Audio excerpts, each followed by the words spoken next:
السلام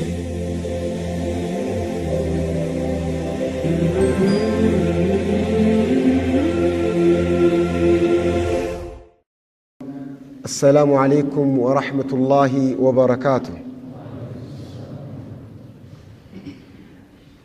አይ ዱንያ የአዱንያ ነገር ጎንበስ ብሎ ላሰበው ላስተነተናት አይ ዱንያ ታስብላለች።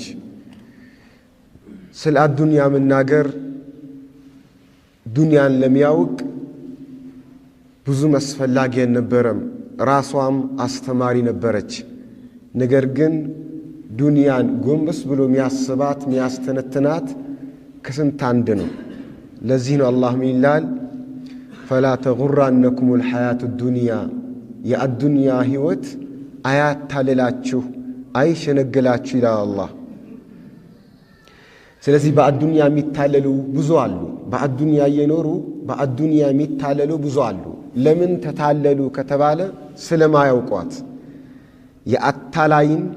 አታላይነቱን ያወቀ አይታለልም። አታላይነቱን ያላወቀ ነው የሚታለለው። ስለዚህ በዚች አታላይ ዱንያ ላለመታለል ላለመሸነፍ ማነች እሷ የሚለውን ነገር ማወቅ ወሳኝና አንገብጋቢ ነው። ይህ ደግሞ ለአንድ ቀን ለሁለት ቀን አይደለም። ይህ ፕሮግራም ዛሬ እንሰማዋለን፣ ልንደግመው ይገባል። ደግመን ደጋግመን ልንሰማው ይገባል። ምክንያቱም እንረሳዋለን። የሚያስረሱን ነገራቶችም ብዙ ናቸው። ዱንያ ራሷም ታስረሳናለችና። ስለዚህ ኢማናችን ለማደስ የአኼራ ጉዞአችንን የተስተካከለ ለማድረግ ያለንበትን አገር ምንነት ማወቅ ወሳኝነት አለው ለጉዞ ስኬታማነት። በዚህ ርዕሳችን ኢንሻአላህ መጀመሪያ የምናየው ዱንያ ማነች ነው። ዱንያ ማነች? ስለ አዱንያ ዲፊኒሽን ታሪፍ ማነች ዱንያ? ምን ማለት ነው ዱንያ ማለት የሚለው ነገር እናያለን።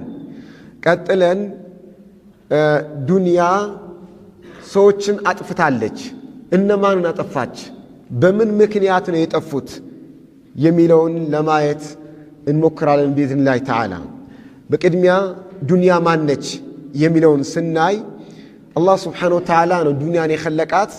ከአላህ የበለጠ ዱንያን የሚገልጽ የሚያስረዳ ማንም የለም። ዱንያ ማለት እንዲህ ነች ማለት የሚችለው ዱንያን የፈጠራት አላህ ሱብሓነሁ ወተዓላ ብቻ ነው። ከዛ ውጭ ያለ አካል ስለ አዱንያ ማብራሪያ ቢሰጥ መላምት ነው፣ ግምት ነው። ምናልባት ከቁርአን ከሐዲስ እስትንባጥ አድርጎ ካልሆነ በቀር። ስለዚህ ስለ አዱንያ ማንነት በትክክል የሚነግረን ዱንያን የኸለቀው አላህ ሱብሓነሁ ወተዓላ ስለሆነ ከአላህ ሱብሓነሁ ወተዓላ ስለ አዱንያን እንማር።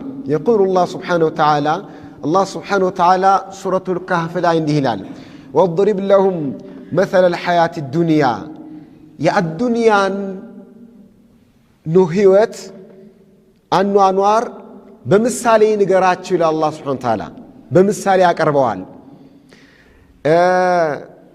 አንድ ነገር በምሳሌ ሲቀርብ የበለጠ ግልጽ ይሆናል። ዝም ብሎ ግን ሐሳቡ ከቀረበ የገባው ይገባዋል፣ ያልገባው አይገባውም። ከምሳሌ ጋር ተያይዞ ከቀረበ ግን ለሁሉም ይገባዋል። ምሳሌ ነገርን ያቀርባልና አላህ ሱብሓነሁ ወተዓላ ታዲያ ስለ አዱንያ በምሳሌ ይነግረናል። ብዙ ምሳሌውን የነገረን ምሳሌዎች እናያቸዋለን፣ የተወሰኑት እናያለን። መሰሉል ሐያቲ ዱንያ የአዱንያ ኑሮ ምሳሌ ይላል። ዱንያ የሚለው ቃል ትርጉሙ ምንድን ነው?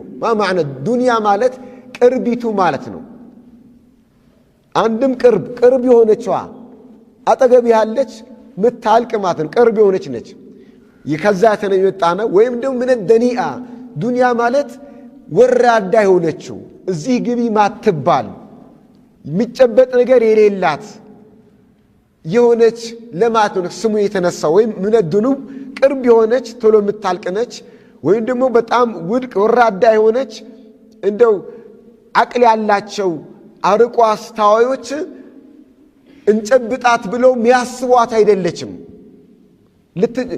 ለመጨበጥ ሰዎች የሚያስቧት አይደለችም፣ ተራ ነገር ነች ነው።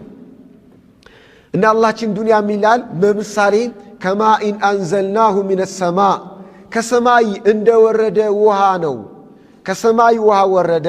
ፈኽተለጠ ቢሂ ነባቱል አርድ በወረደው ውሃ ከምድር የሚበቅሉ የተለያዩ በቀልቶች ውሃውን በመጠጣት በቀሉ።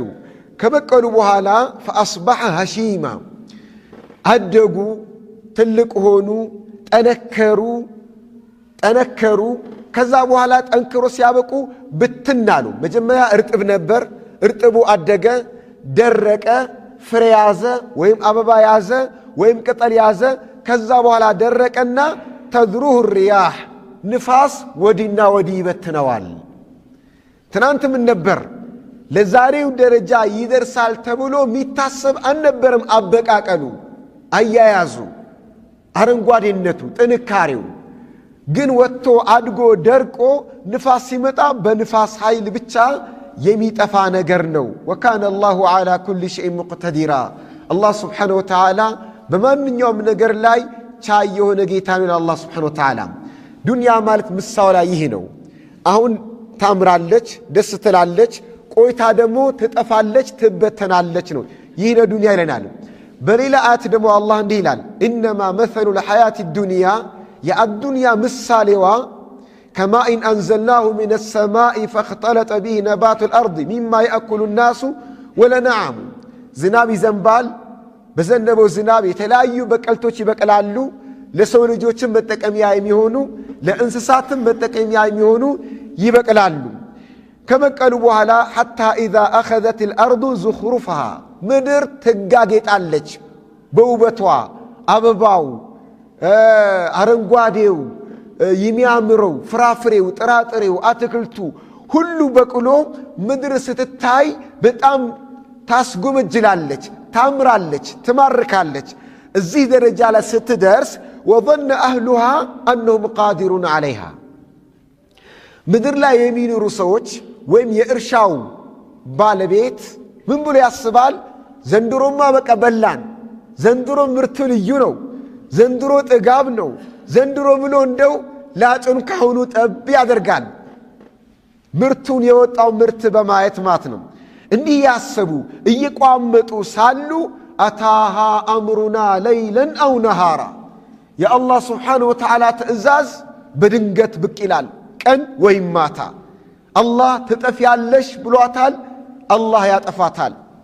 ማታ በረዶ ይወርዳል ወይም ቀን በረዶ ይወርዳል፣ ወይም ኃይለኛ ንፋስ ይነፍሳል፣ ወይም ርዕደ መሬት ይመጣና መሬት ይሰምጣል፣ ወይም አንበጣ ይሄ ወረርሽኝ አንበጣ ልኮበት እንዳለ ያጠፋዋል። አላህንም ያዕቆብ በምን እንደሚያጠፋው እንዲህ ተስፋ አድርጎ ሰዎች በላን ብሎ እያሰቡ ሳሉ የአላህ ስብሓነሁ ወተዓላ አምር ትእዛዝ በድንገት ብቅ ይልና ይላ አላህ ስብሓነሁ ወተዓላ ፈጀዐልናሃ ሐሲደን ከአን ለም ተግነ ብልአምስ እጭድ እናደርገዋለን ይላል አላህ።